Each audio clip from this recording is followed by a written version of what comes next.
Doug Geiser, head football coach at Ashland University. Coach, when you take a look at the quarterback position, it's obviously a very specific one that has to really perform well game in, game out, in the locker room, off the field. They have to be kind of one of those leaders. What goes into selecting a good starting quarterback? There's two different aspects of it. Number one is the physical, and then the number two is kind of the intangible. And believe it or not, the intangible part, the longer I'm in the game, might be the most important portion of that. You need to have a gentleman that the team will follow, a guy that's got a certain leadership charisma. He can get the guys to play for him. He's a guy just, I can't really define what the it is, but there is an it there. And once you see it, you recognize it, and you go with it there. But there is a big portion to that. There is a big portion to it, and we've been fortunate here to have tremendous leaders. You know, from your Travis Tarnowskis to your Taylor Housewrights and Billy Cundiff. I mean, we've had guys that are leaders of men. So we've been very fortunate to have guys like that here.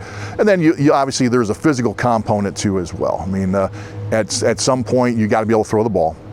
But believe it or not, the arm strength is probably not the most important thing. It's accuracy.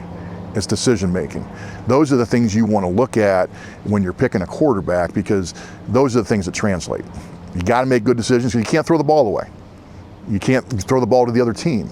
Okay, you got to be able to take the completions when they're there, take the plays when they're there, take the explosives when they're there. And then, now, would you like him to be, cookie cutter, Josh Allen, 6'5", 240 pounds, Ben Roethlisberger? Yes, you would.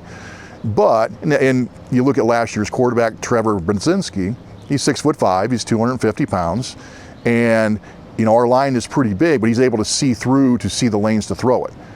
But you also look at somebody like Travis Tarnowski, who's 6 foot, maybe a fraction under. And he was still good in the pocket just because he knew how to navigate it and find those throwing lanes. So, and nowadays too, I guess in this climate of college football, you would like a guy that probably can run. It's not a requirement, but it's nice because you can get out of situations, keep plays alive, and especially when you get off schedule.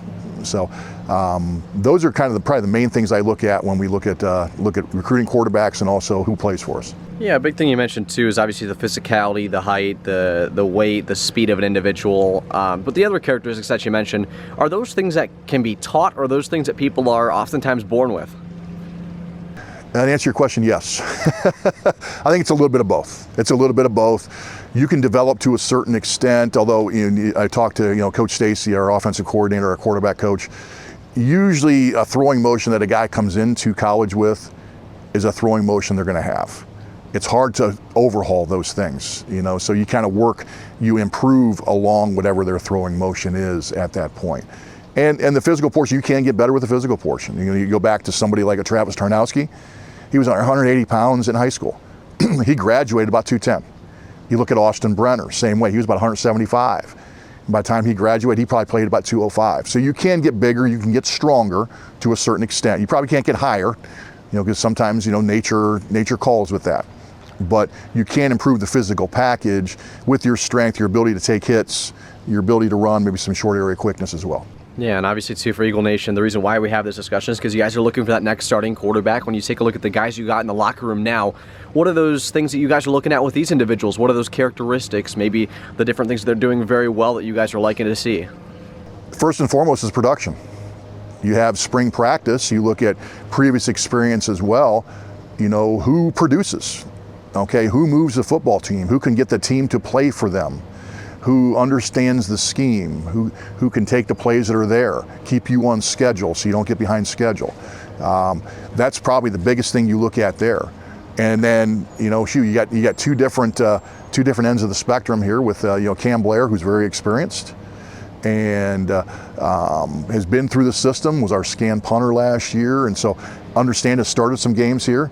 And Cam's about 6'1", and then you got Drew Novak, who's 6'5". And has got a big-time pedigree, but they've still been cutting his teeth here. And now they both performed to a very good level through the spring. And it's a very intense competition, and we have not named a starting quarterback yet. And we'll let them fight it out through training camp as well, and go with the one we think will best serve the football team. But it's been a good competition for us.